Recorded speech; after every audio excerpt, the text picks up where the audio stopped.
The TVWAN News is proudly brought to you by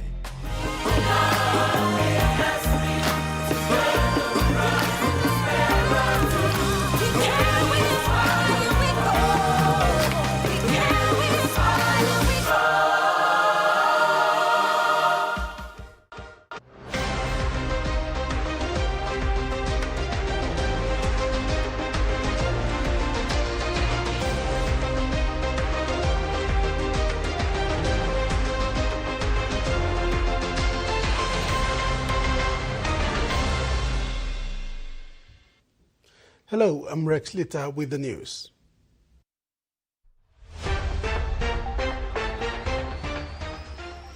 In this edition, Butibam takes a stand against crime, Oil Palm Council commends PNG, and Muruks face finals after 13 years.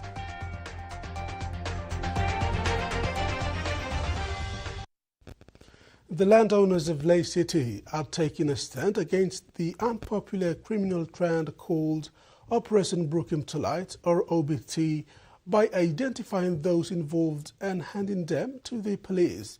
Butibam's Deputy Chairman and Secretary for the Council of Chiefs, Gibing Jethro, said they are frustrated as they cannot live and move around freely on their own land. Butibam village has been reporting incidences of Operation Bring Him to Light robberies for the past 2 months.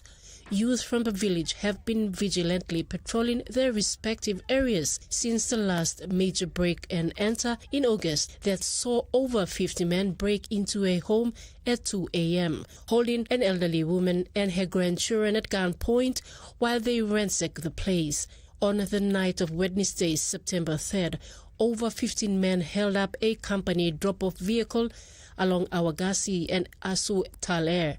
Butibam villagers managed to apprehend and beat up 3 of the suspects before handing them to police early the next day. Butibam's Deputy Chairman and Secretary for the Council of Chiefs, Gibing Jethro, expressed their frustration at the growing crime rate that has made even landowners feel unsafe.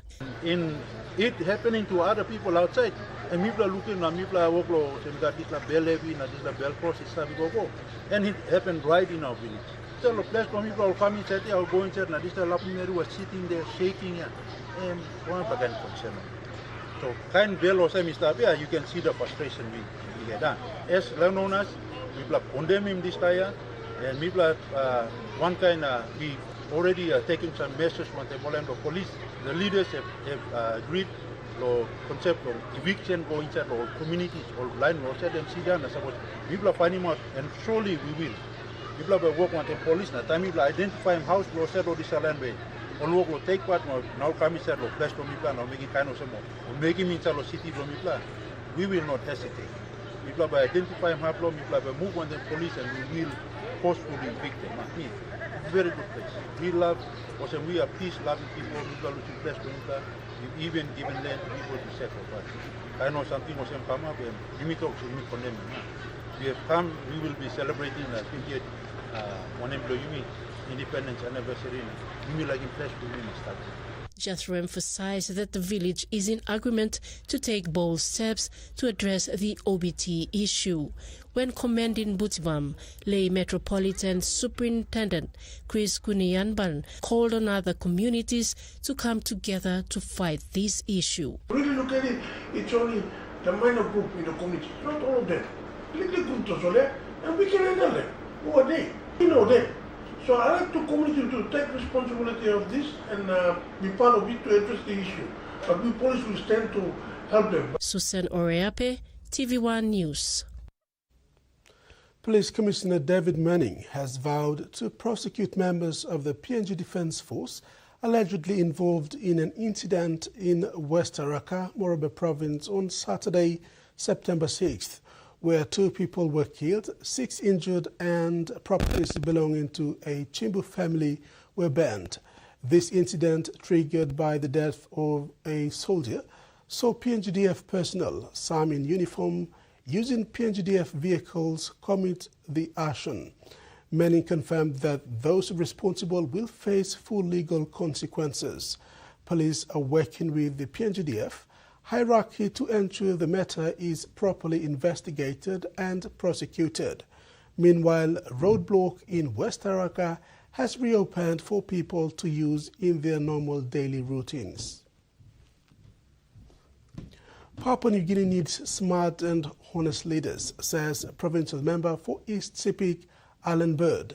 He recently discussed with this newsroom the importance of creating opportunities for young people as the country's future leaders. Well, the Pacific Islands Forum Leaders meeting is kicking off today here in Honiara, the capital of Solomon Islands, and it's going to be a frenetic week of high-level diplomacy. Several leaders have already touched down here in Solomon Islands, with the Prime Minister, Anthony Albanese, due to join them later this week. The meeting has attracted plenty of controversy before even beginning, including Secretary-General for the Council of Palm Oil Producing Countries, Madam Izana Salah, has expressed admiration for Papua New Guinea's recent membership in the CPOPC, which has confirmed in late 2024. Speaking at the pre-independence celebrations at the University of Papua New Guinea, Madam Saleh highlighted the abundant natural resources that PNG possesses, particularly oil palm. Secretary-General for the Council of Palm Oil Producing Countries, or CPOPC, Ijana Saleh, has emphasized that the development of the oil palm sector has the potential to significantly improve the livelihoods of the local population. She highlighted that Papua New Guinea's involvement in the CPOPC not only strengthened its position as a key player in the global palm oil industry, but also reflects the country's commitment to sustainable agricultural practices and economic development. And I come today, we bring a very strong delegation, Your Excellency. As you can tell, it's not just us at CPOPC, but we've also brought in experts. And so this is one of the great values of being a member of Council of Palm Oil Producing Countries. Congratulations, I know this is your first year with us. Myself and Payudi, we are part of the new leadership that has started June this year, but the previous leadership speaks greatly about you. She further stated that with the right support and policies, the oil palm industry can contribute to the nation's growth while benefiting communities across the country. So I believe that as a partnership, all of us together hopefully will be able to create great impact. We come today to observe and experience your Independence Day celebration. We're very much excited to see what's happening at APAC House tonight. We hope that it will be deserving of all the great things we've heard from you, Mr. Capson. Tomorrow we will have the closed session, Special Economic Zone, with our experts. Minister for Oil Palm, Francis Maneke, thanked the CPOPC team and looks forward to their discussions tomorrow. The problem here will be the customer and how we convert it and how we make it available for development in oil palm. And it's very, very difficult here. And the important thing is to make sure that it is made available, registered, titled, and it must be pre-owned and where it can be accessible to the bank or to be bankable. Freddie Mo, TVWAN News. This is TVWAN News. We'll be back with the day's other stories after the break. Stay with us.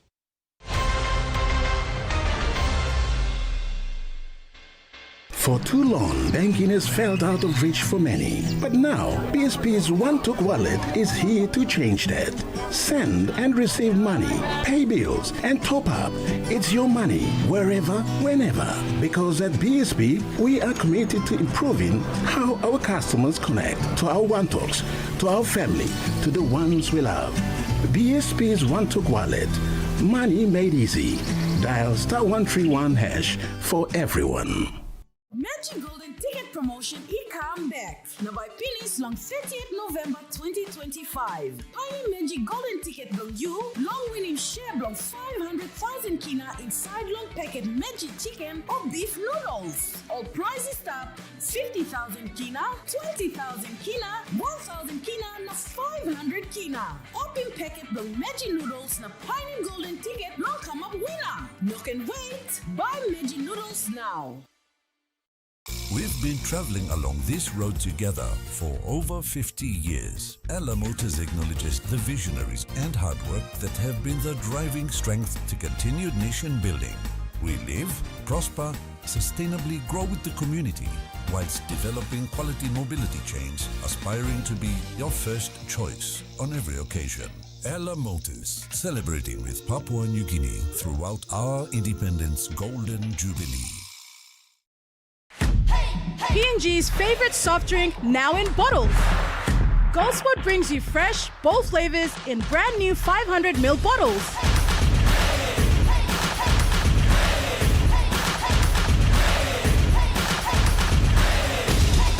Taste the rainbow. More freshness, more flavor, more fun. Lime, orange, raspberry, and pineapple. Proudly made in PNG. Proudly Goldspot. For Simon, life is simple. Dreams seem distant, yet hope remains.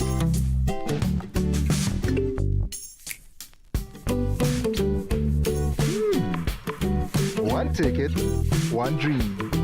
Simon's world changed forever. Yes! From small dreams to big possibilities. The One-Top Jackpot is here for everyone. Win big every day. Cold Power Citrus Blast uses stain-fighting active particles to remove dirt, grease and stains from your family's washing with less scrubbing and rubbing, reducing wear and tear and saving you time. Cold Power Citrus Blast has an amazing citrus fragrance that gives that extra freshness that will last all day long.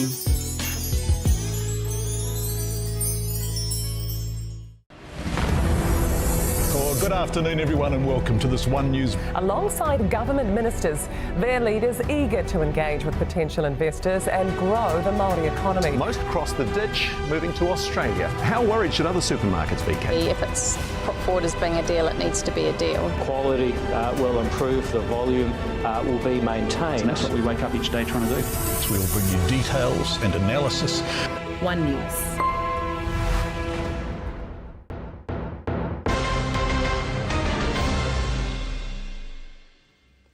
Thanks for staying with us. A memorandum of understanding was signed between the Somare Institute of Leadership and Governance and Fiji Learning Institute for Public Service.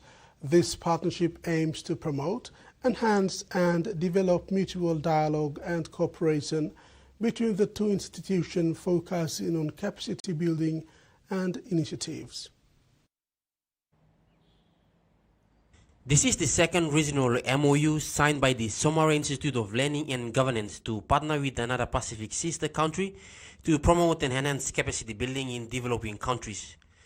SILAG is the oldest institution established in 1954 to provide learning for public servants and was also the area where the Bully Beef Club was formed, building PNG's independence pathways.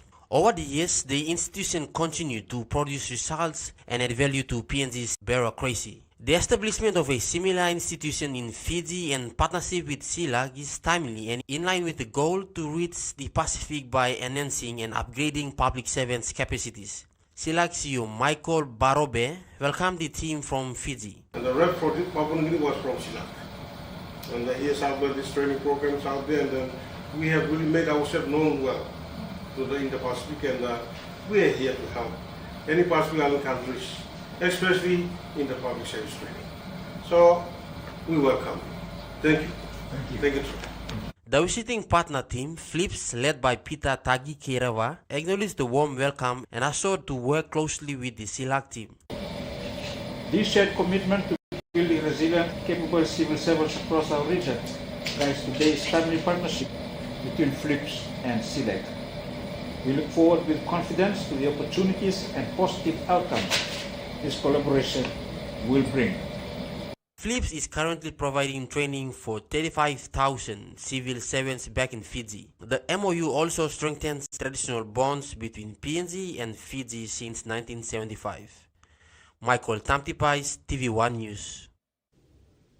Recognizing the challenges and gaps in the safe houses in the country, Shwaya Shripin, in partnership with the National Gender-Based Violence, donated a generator to the Major's Charity Safe House in Port Moresby recently. One of the government's medium-term development goals is to establish 80 safe houses across the country by 2027. Major's Charity Safe House is among the 51 safe houses identified across 17 provinces in the Safe House Mapping Report launched earlier this year by the NGBVS. Secretary for the Departments of Community Development and Religion, Jerry Ubase, thanked Ian Stewart, Regional Commercial Manager for PNG and the Solomon Islands, and his team for the timely support. Secretary Ubase shared that the contribution will support frontline workers like safe house operators to better meet the needs of GBV survivors.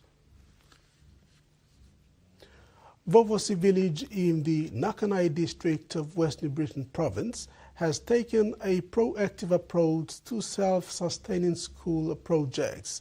The effort is directed towards establishing the proposed Vovosi Primary School in 2026. Vovosi villages in West New Britain are working hard towards setting up the new Vovosi Primary School. On Sunday, September 7, 2025, the villagers held a fundraising event to purchase building materials for learning infrastructure, whether it's building classrooms, maintaining infrastructure, or implementing educational programs. The villagers demonstrate resourcefulness and collaboration. By organizing and executing projects on their own, the residents not only improve school facilities, but also foster a sense of ownership and pride in their investments. The proposed primary school will be enrolling its first intake in 2026 with the first enrollment of preparatory class to grade 3. In 2027, the school will be enrolling upper grades. It will be the feeder school for Kalu Junior High School. As they continue to seek support and collaboration from outside sources where necessary, they continue their local initiative. Even more, Vovosi's commitment to education reflects their understanding that investing in the future of their children is crucial to overall development of the community. Freddie Mo, TV1 News. And now a look at the finance news.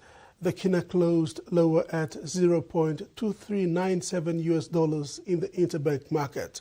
At Bank South Pacific, our kina was buying $0.2322 $0.3519 Australian dollars, $0.1903 euro, and 34.12 Japanese yen. Looking at commodity prices at New York close, gold, cocoa, and palm oil closed higher, while coffee, copra, crude oil, and copper closed lower. And on the stock market, the Dow Jones closed lower, ASX closed lower, and all ordinaries closed lower as well. Stay tuned. TV1 continues after the break. Stay with us.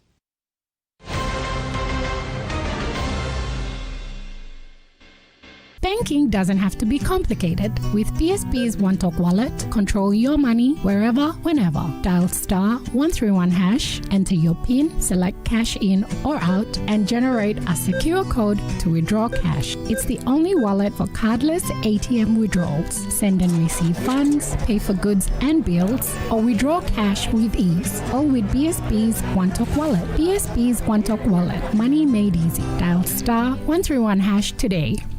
Magic Golden Ticket promotion come back. Now by finish long 30th November 2025. Pioneer Magic Golden Ticket long you, long winning share long 500,000 kina inside long packet magic chicken or beef noodles. All prizes start 50,000 kina, 20,000 kina, 1,000 kina, na 500 kina. Open packet long magic noodles na Pioneer Golden Ticket long come up winner. No can wait. Buy magic noodles now.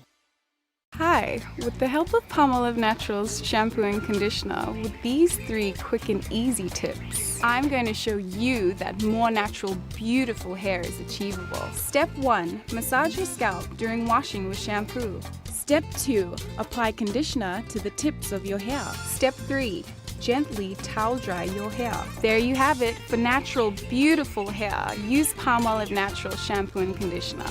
Have a great hair day. The PNG LNG project has now generated more than 30 billion kina for Papua New Guinea since production commenced. Nearly half of this amount has been paid as tax. Equity distributions are paid to KPHL and MRDC based on the interest they hold. Tax is paid to the IRC, while development levies and royalties are paid to DPE. For more information on direct and indirect benefits, visit PNG EITI's website. Long year 2024, 7 baby I born one time HIV. HIV I can go long baby long triple rot. Time bel mama I get HIV, long time long karen baby, na time baby I susu. Tasol Yumi can help him bel mama, long look out him baby inside long bell. Go quick time long bell mama clinic, na kiss him antenatal check. Time Yumi pan him sick HIV area, or time bell mama I positive penis, early treatment I can save him baby. Give him baby healthy start long life. Stop him spread long sick HIV I go long baby. This lutok sawe I come long National AIDS Council Secretariat. Hardware House is more than just a store. It is where quality meets affordability, where culture is proudly celebrated. Spanning 9 provinces, we pride ourselves in offering top-notch customer support and services. We're more than just a store. We're more than a brand. We are Hardware House.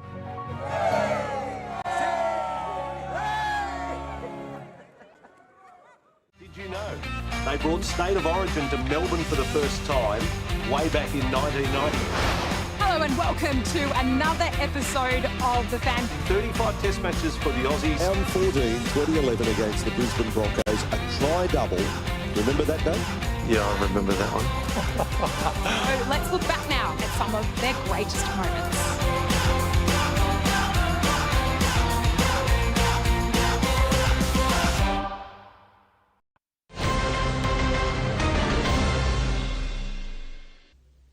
Thanks for staying with us. Papua New Guinea needs smart and honest leadership, says a provincial member for East Sepik, Alan Bird. He recently discussed with this newsroom the importance of creating opportunities for young people as the country's future leaders. Law and order in Papua New Guinea face significant challenges, including a severe police-to-population ratio far below UN standards. According to the National Research Institute, the report indicates that 1 officer is assigned to every 1,845 people. A CIPIC provincial member, Alan Bird, shared that the law and order problems are not going to be resolved quickly. He shared that the country needs more young people who can solve the country's problems. And I think Papua New Guineans need positivity. They need positive outcomes. And not all that negative stuff. Look, the law and order problems aren't going to be resolved quickly. Yep, we can have more police when we're doing that, but young people need opportunity. Young people by nature, they're born with a lot of energy. You sort of lose your energy as you get older. So we've got a lot of young people, There's probably 6 million young people out there without opportunities, and that's scary. The government promised 1 million jobs, and we still don't have those jobs, but someone needs to deliver those 1 million jobs at some point. Bird added that the country should focus on creating opportunities for young people who will use the tax funds for the betterment of the country. Yes, we have problems. Every province has problems. You've got law and order problems everywhere. Nothing is perfect. Many roads are not working well. I just think that you need a smart individual who's going to, or a smart group of people who are going to be honest and who are going to use your tax funds in a way that's going to lead to growth and lead to better outcomes for everyone. He continued to state that it is about time the country focuses on good leadership and enough with borrowing funds from other countries. I just don't think we're doing it in a disciplined way at the moment. I think we borrowed too much. I mean, someone's going to have to repay all those loans. When Somari left, our total debt in 2011 was 6 billion. It's 65 billion now. And that's just the official debt. Papua New Guineans will remember that I actually dug up all the hidden debts that the government has. The government has over 40 billion in hidden debts. That's not part of the official debt of the country. So from 6 billion in 2011, we are now at 65 billion. Jasmine Irojak, TVWAN News. In regional news, security in the Pacific will be high on the agenda when Pacific leaders gather in Solomon Islands for the start of the annual Pacific Islands Forum, the region's most important political meeting. Well, the Pacific Islands Forum Leaders Meeting is kicking off today here in Honiara, the capital of Solomon Islands, and it's going to be a frenetic week of high-level diplomacy. Several leaders have already touched down here in Solomon Islands, with the Prime Minister, Anthony Albanese, due to join them later this week. The meeting has attracted plenty of controversy before even beginning, including over Solomon Islands' controversial decision to block almost 24 so-called dialogue partners, that's basically outside countries with friendly relationships with the Pacific, from attending the meeting. Solomon Islands says the reason is purely procedural, but few here in Honiara buy that excuse. Many are convinced that Solomon Islands has essentially been forced into this position because it wanted to find a way to exclude Taiwan from the meeting, particularly because Beijing has been heaping pressure on Solomon Islands to do exactly that. And they say Mr. Manele's awkward compromise, blocking all partners, is basically the only way he could accede to that wish without also risking a damaging stoush with Taiwan's remaining Pacific partners. Pacific leaders, though, won't want to focus too much on that, although many will want to make sure it doesn't ever happen again. Instead, they're going to be focused on some of their key priorities, and as ever, at the top of that list is climate change. Later this week, we're likely to see the Pacific Resilience Facility officially established by a treaty. That's a new fund for climate finance that Pacific leaders and countries have direct control over. The aim is for it to reach $500 million USD by the end of next year. A very lofty, perhaps difficult goal, but one that Pacific leaders say they have to meet in order to help their countries deal with the ravages of climate change. We're also likely to see a declaration of a so-called Ocean of Peace by Pacific leaders. This is an initiative by Fiji's Prime Minister Sitiveni Rabuka, designed to try and lay down some key principles that can really guide foreign policy in the region. Although close observers say, given some of the stakes and given the tensions around things like China's role in the security space, the language is likely to be deliberately careful and very broad. Of course, it's not just what happens inside the meeting rooms here in Honiara, it's also about what happens on the streets. There's a real buzz around the town as people prepare for the influx of hundreds of journalists, officials and dignitaries, and inevitably there's going to be a close focus on exactly what role China does or doesn't play here on the ground. In particular, what role, if any, will Chinese police play through the week? Australia and others would dearly like to relegate them to the margins. China, unsurprisingly, has other ideas. The other question looming over this, of course, is how much credit both China and Australia get for their assistance. Both countries have poured millions of dollars into helping Solomon Islands prepare and hold this event.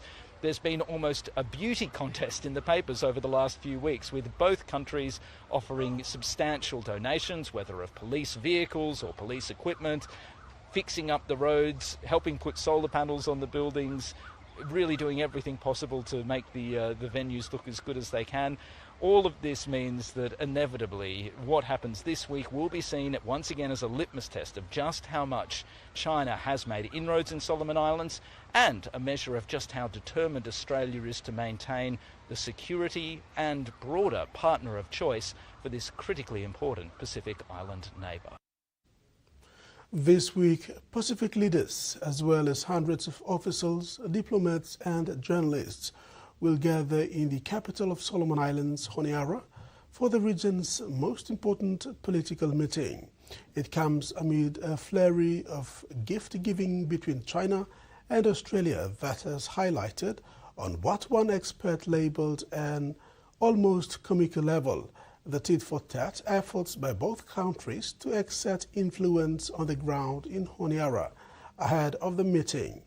Meanwhile, before the meeting, Australia Prime Minister Anthony Albanese will on Tuesday wing his way to another Pacific Island nation, Vanuatu, where he is widely expected to sign a landmark new pact between the two countries.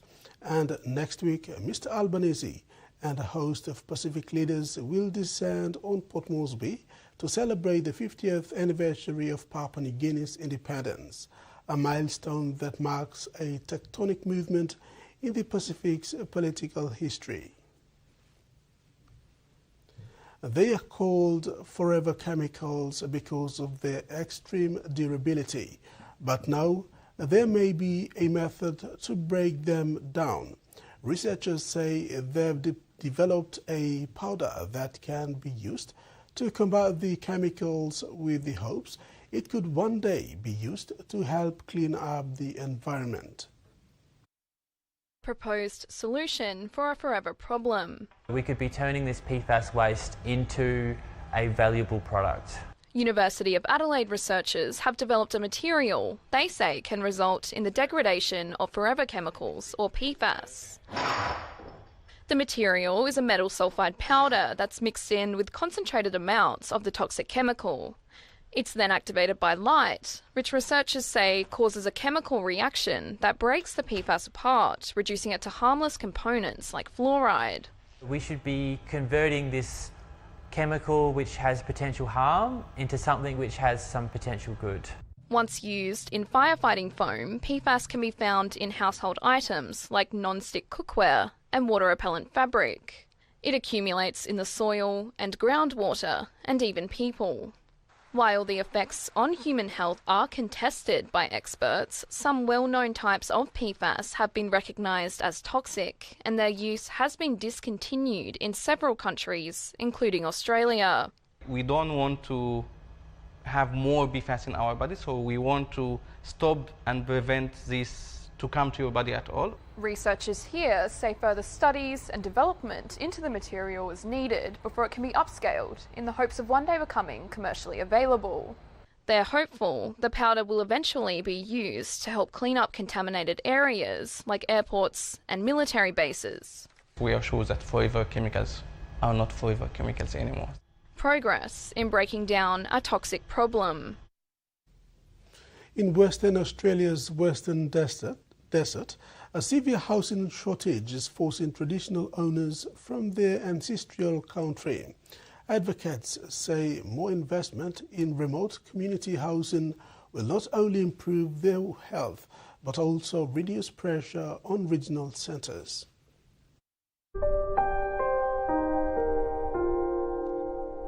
Standing on the edge of a desert salt lake, Mardu elder Raylene Robinson knows she's home, but life in Punmu is becoming more challenging. I'm just worried that something might happen. A new house has not been built here since the community was established in the 1980s. They were constructed by the state government. Then these 180 permanent residents were left to their own devices. At Raylene Robinson's ageing home, the structure pulls away from the foundation. The lights don't work and the tap won't stop running. I can't reset them. So every night I go to sleep knowing that all of my community are living in horrid conditions. Advocates say investment in remote communities would help to solve severe overcrowding in regional centres hundreds of kilometres away, like Newman. The iron ore hub generates billions of dollars for mining giant BHP, which owns much of the housing. But the deterioration of Madu communities is pushing more people into town, where health outcomes and incarceration rates are among the worst in the country. BHP has poured tens of millions of dollars into plans to revitalise parts of Newman, but Madu elders would like to see some of that money used to improve conditions in Punmu. Well, you need money to live out here, and to build a house you need money. The state government says complex land tenure in Punmu means it can't build any more houses, but it has put aside $20 million to repair 22 homes across 3 Madu communities. Locals say the benefits of life in the Western Desert are worth fighting for. Punmu is our home. People need to come back home. Punmu has self-funded 2 prefabricated homes set to arrive from China later this year to house its most vulnerable. That ends the news segment. Next in sports, Muruks back in big dance and darts team withdraws.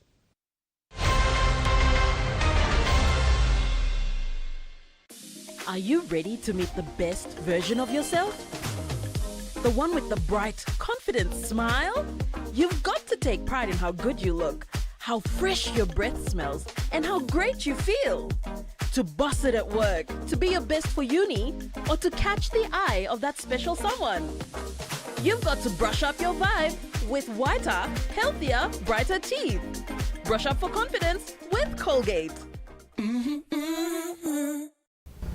Mr. Russell, memang isim-isimnya sa pemilih.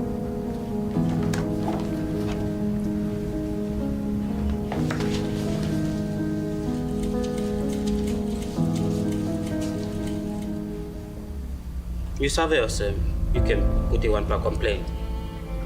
I'm not giving big the heavy. Online by doctor. No, also one I'm supposed me on data sorry kisimeli.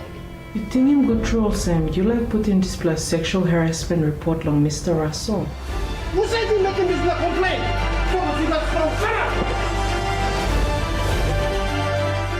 Joining BCFW now member blong ni plan na stand up strong against in workplace harassment. Enjoying life when we work together, making happy memories that last forever. Hot in talk, young or old, a scale race, family meal with home. We'll bring out the smiles, cause it's our favorite reminds. Send it, see, call us, scale rise, don't scale price. Send it, see, call us, scale rise, don't scale price. Amber, you like it? It's time to name our very first NRL team, PNG, and we need your help. Just visit www.yourteamnamehere.co to register your details and enter your name. If your name is chosen, you'll see it here, and here. So to be part of PNG sporting history, just visit www.yourteamnamehere.co to enter your team name today. It's our country and our team, PNG.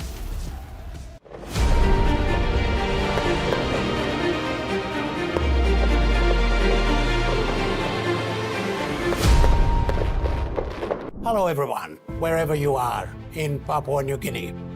Join me from the 23rd of August this year to September the 16th, where I will bring you all the events and activities marking our 50th independence anniversary celebrations.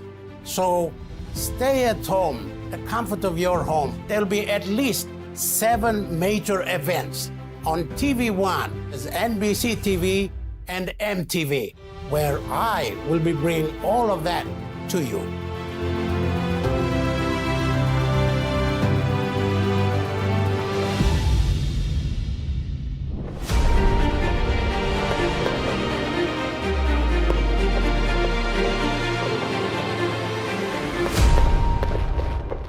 This is Simpson Ralom from the SP PNG Antas. I just want to wish you all a happy 50th independence celebration. Watch all your rugby league actions live and exclusive on digital TV.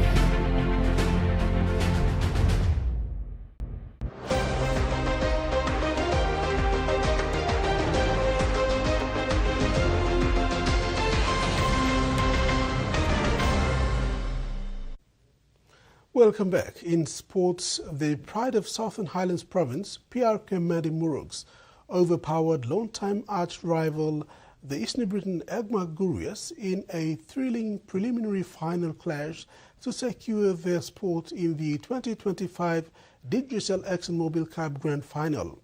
Muruks had the final laugh, winning 20 points to 12. Sunday's victory is a defining moment for the Muruks, and in their long 13-year drought since their last Grand Final appearance in 2012 against the Gurias, where they lost 10 points to 12. After going down to Lacenex Tigers in the major semi-final a week ago, the Roderick Ponamia Coast side played a more controlled and disciplined game with a few errors. Gurias started off on the wrong footing with too many errors in attack and defense that allowed Muruks to capitalize and turn them into points. Muruks set the platform early when Jade Pook opened Gurias' middle defense to send Victor Ario away for the opening try in the 12th minute to lead 6-0, before Gurias awoke to themselves in the 31st minute to send winger Miles Barnum over to trail 4-6. Muruks continued their dominance in the first half with Lagabetia crossing just before half-time to bring the score to 12-4. Muruks continued their tempo in the second half when hooker Jerry Joe exploded out of dummy half to catch the Gurias defense off guard to put the team further in front in the 43rd minute to lead comfortably 20 points to 4. Gurias only looked good in patches but never threatened the Muruks line until the dying minutes of the second half when they scored 2 tries in quick succession through Barnum and Emil Benjamin, but it was too little too late as Muruks closed out the match 20 points to 12 at full time. For Coach Ponamia, it was an emotional moment for the franchise after years in the doldrums. Terry Longwood, TV1 Sports. Inaugural Santos Cup premiers Goroka Lahanis returned to defend the cup after overcoming a strong challenge from Highlands neighbours Mount Hagen Eagles in a close 10 points to 6 victory in yesterday's semi-final win. The team, which featured Goroka Academy rep Carrie Ann Wesley and Crystallite Diunde, led well from the front with some good touches and was equally strong in defence. Eagles drew first blood through Benita Parker, who scored at the back of some silky ball skills to lead 6-0 before Lahani's stylish fullback Scarlin Seal hit back with an unconverted try to trail 4-6. As the match intensified, both teams held their defensive line well, making points at a premium. The fiery match-up, however, did not complete without drama when Lahanis wanted to walk off in protest after the match referee disallowed a try. However, the game continued. With less than a minute on the clock, Lahanis regained their composure and still crossed over for the match winner. Central Debari's women's franchise made a strong statement after putting on a clinical performance to outclass Ley Tigers 26 points to 8 in a Game 2 of the Santos Cup semi-final playoff yesterday at the Santos National Football Stadium. The Barrios' victory sets the stage for a rematch of the 2024 inaugural Santos Cup Grand Final on Sunday, 14th of September. After a heartbreaking loss to Lahanis last year, the Central women are ready for revenge with a plan to turn the tables on the Lahanis. Central have beefed up their pack with the inclusion of former PNG Sevens representative players Naomi Kelly and Joanne Laguna, who showed they are a class with their speed, skill and agility following Sunday's emphatic win over the Tigers. With only 7 minutes into the contest, it was the Barry's X-Factor and dual Rugby international Laguna showing off a clean pair of heels after coming up with an intercept deep inside her own half to raise 70 meters down the backfield to score. The Barry's kept their foot on the pedal, scoring 2 more tries, taking a commanding lead of 18-0 with Malamak in the 16th minute and Tere Rema in the 22nd minute. After the break, Tigers showed resilience to launch a comeback, which paid off early with a try to bench player Tinel Hunjeffrey in the 35th minute to trail 4-18. The Barry's Pete Demon Laguna scored her second putting the Barries further in front before Tigers got their second in the 51st minute to make it 8-20. With 2 minutes to go, former PNG Palai speedster Naomi Kelly made a meal out of the Tigers' left defence, scooting away down the touchline to put the contest beyond the Tigers' reach at 26-8. The Barries coach Katie Neap, who took the team to the inaugural Grand Final last year, is excited for Sunday's Grand Final rematch and is confident her girls will go one better.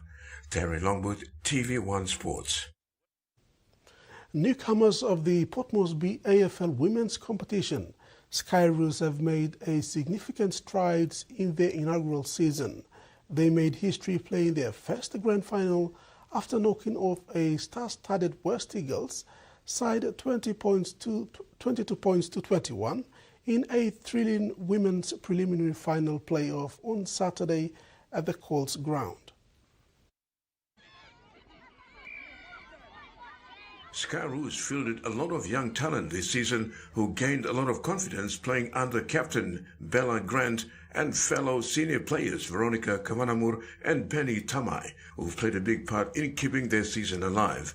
But to make the Grand Final is even more special and a dream come true for rookie coach Chemilia Ujari and the young playing group. Ujari emphasized the importance and value of having senior girls around with experience rubbing off on the young girls. 4+ senior player, 4+ senior player, namelo 4+ senior player, and 3+ Flames, Old Flames, PNG Flames Blue Me, Bella Grant, Veronica Kavanamur, Monica, na +1+ senior player blonde player Benita Mai. Emol disha 4 mol senior player blonde player so all grow all line mol disha liklik new player girls blonde player game. Coach said the victory against the Eagles was very special.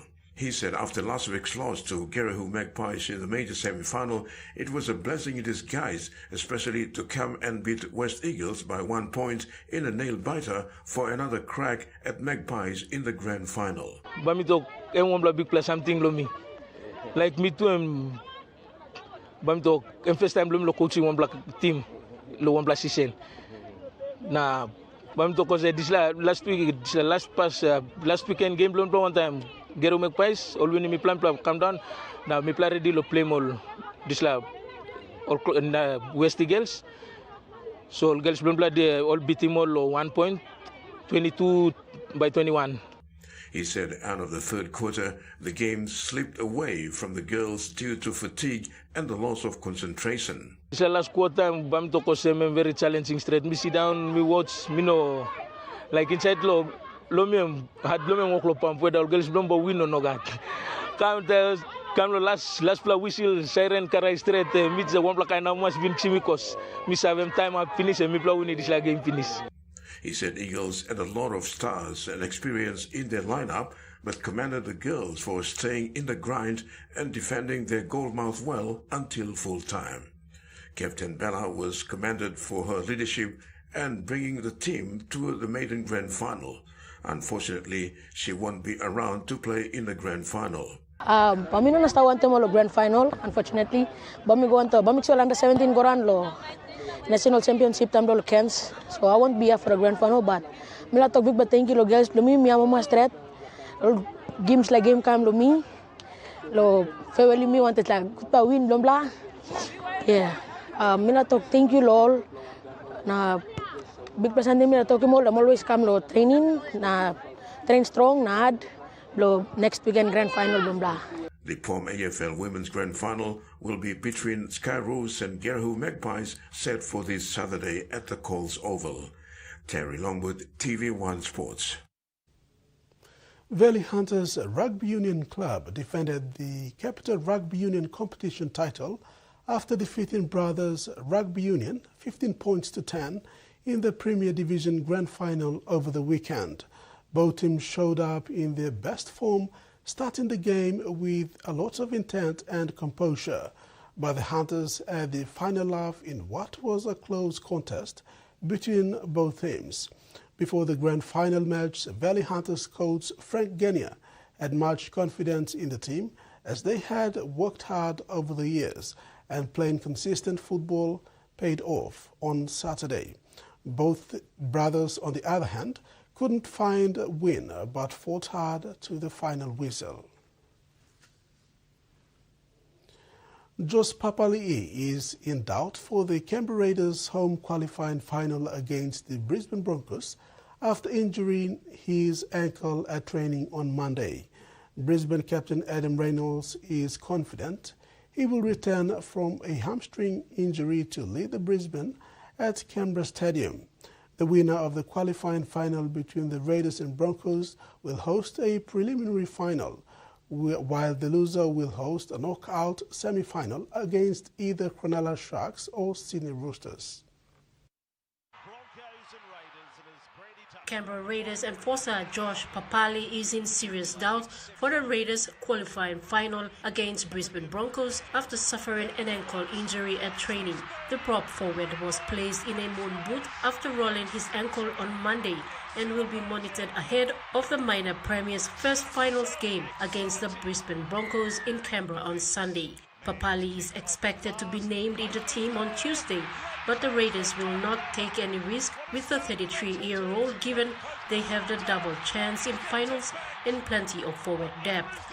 But it would be devastating for the Raiders to lose their spiritual leader during their push for a first premiership since 1994, with the veteran still unsigned beyond this year. Meanwhile, Broncos captain Adam Reynolds is confident he will be cleared to play in Sunday's qualifying final. Reynolds had been sidelined for the past month, but is bullish that he will return for Sunday's trip to Canberra to bolster Brisbane's premiership push. Susan Oreape, TV1 Sports. PNG has withdrawn from participating in the World Darts Championship, denying 7 players the opportunity of a lifetime to become the first group of players to participate in the World Cup of Darts in South Korea, which takes place from September 22nd to the 27th. PNG's Federation of Darts withdrawal from participation in the World Cup in Seoul, South Korea was unfortunate news for the darts players selected to represent PNG at the event. They have been doing fundraising for the event for the past few months.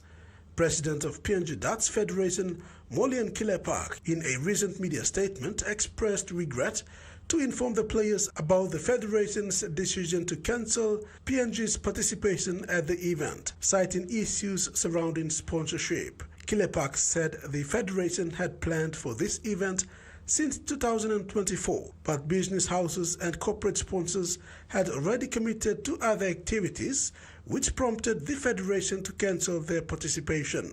Kilepak informed the selected players not to lose hope. He vowed to identify events closer to home and will send them to participate on behalf of PNG. In the meantime, he urged selected players to continue with their fundraising. Kilepak said it has not been an easy decision to pull out from the World Cup of Darts, especially when selected players have been prepared well for the tournament. However, the Federation felt it was the right decision to make. Players from the NCD Darts Association like Young Sarah Pepena, Tamasi Vaike and Loa Joel were prepared to participate in the event. They were recently given 3,000 kina each by the car club to offset their levy fee and secure their place at the world event. Now the weather forecast.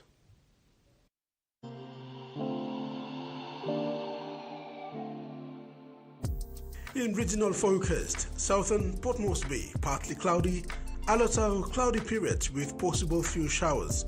Momase, Medang, Wewak and Vanimo, cloudy periods with possible showers. New Guinea Islands, Kimbe, cloudy skies with possible rain showers. Buka, cloudy periods with rain showers and possible thunderstorms. And Highlands region, Mendi, Tari and Wabeg, mostly cloudy with heavy rain and possible thunderstorms. Ocean forecast for PNG areas for the next 24 hours. Coral Sea, seas rough to very rough with east to southeasterly winds of 20 to 33 knots, reaching 47 knots.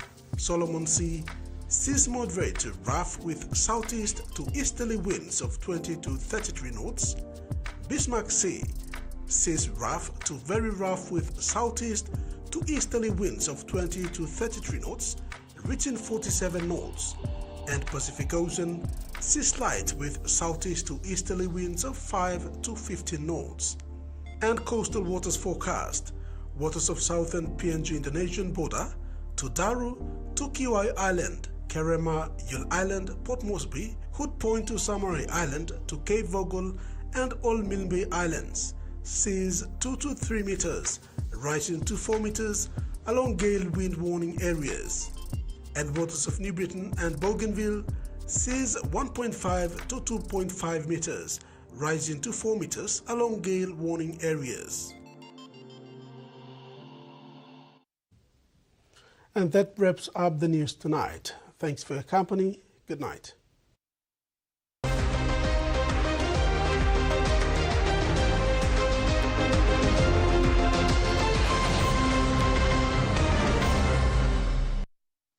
The TVWAN News was proudly brought to you by